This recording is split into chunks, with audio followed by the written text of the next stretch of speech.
Hi friends, welcome back to my YouTube channel Sushma Ganpalli. ఇలాంటి cute photos మీకు కూడా edit చేసుకోవాలనుందా? చాలా సింపుల్ అండి. ఇవి ఎడిట్ చేసుకోవడం ఒక 2 మినిట్స్లో అయిపోతుంది. నాకైతే చాలా బాగా నచ్చింది ఈ ప్రాంప్ట్ అయితే. సో మీకైతే ఈ ప్రాంప్ట్ అయితే డిస్క్రిప్షన్లో ఇచ్చాను, ఒకసారి అయితే చెక్అవుట్ చేసేసేయండి. దానికన్నా ముందు ఫోన్లో అయితే ChatGPT ఓపెన్ చేయండి. ఓపెన్ చేసిన తర్వాత ప్లస్ సింబల్ మీద క్లిక్ చేస్తే ఫొటోస్ అని వస్తుంది. ఫొటోస్ మీద క్లిక్ చేస్తే మన గ్యాలరీకి వెళ్తుంది. మీకు ఇష్టమైన ఫొటోస్ సెలెక్ట్ చేసుకొని డిస్క్రిప్షన్లో నేనైతే ప్రాంప్ట్ ఇచ్చాను, దాన్ని కాపీ చేసి పేస్ట్ చేయండి. చేసిన తర్వాత సెండ్ చేసేసేయండి. ChatGPTకి సెండ్ చేస్తే ఇలా ఫోటో ఇచ్చి ఇలా చేశాను. తర్వాత కొంచెం అయితే టైం పడుతుంది. ఒక 2 మినిట్స్ తర్వాత మీ ఫోటో అయితే జనరేట్ అయిపోతుంది. చాలా చాలా చాలా సింపుల్ అండ్ చాలా బాగా వచ్చింది. క్లీన్ అండ్ నీట్గా చాలా బాగా నచ్చింది ఇదైతే నాకు. సో చూడండి, చాలా సింపుల్గా ఒక 2 మినిట్స్లో మీ ఫోటో అయితే ఎడిట్ అయిపోతుంది.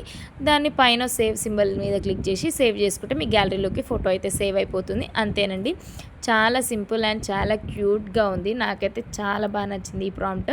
సో ప్రాంప్ట్ అయితే డిస్క్రిప్షన్లో ఇచ్చాను, చెక్అవుట్ చేసేసేయండి. అండ్ సబ్స్క్రైబ్ చేసుకోవడం మర్చిపోకండి. Bye bye.